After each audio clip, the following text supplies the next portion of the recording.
আগামী বছরের এপ্রিলের মধ্যে হাতের ছাপ পদ্ধতিতে সিম রেজিস্ট্রেশন না করলে সংশ্লিষ্ট নম্বর বন্ধ করে দেয়া হবে। সেই সাথে অপারেটরের বিরুদ্ধে নেওয়া হবে ব্যবস্থা। পরীক্ষামূলক এমন পদ্ধতির উদ্বোধনী দিনে একথা জানান টেলিযোগাযোগ প্রতিমন্ত্রী তারানা হালিম। চয়ন রহমানের রিপোর্ট। এরই মধ্যে জাতীয় পরিচয়পত্রের সার্ভার ব্যবহারের অনুমতি দেওয়া হয়েছে মোবাইল অপারেটরগুলোকে।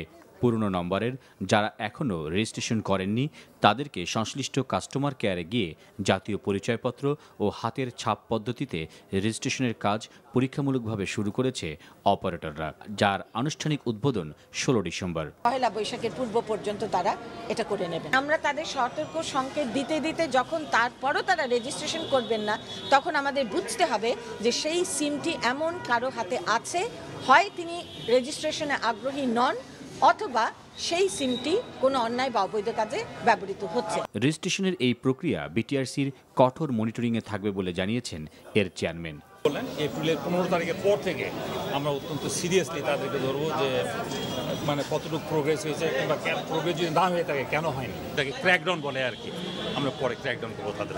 পুরনো নম্বরের মধ্যে যাদের মোবাইলে এখনও SMS আসেনি তাদের রেজিস্ট্রেশন করা হয়েছে বলে ধরে নিতে হবে। তাই তাদের ক্ষেত্রে এই অনুসরণের দরকার নেই বলে জানিয়েছেন তারা। চয়ন রহমান, NTV নিউজ, ঢাকা।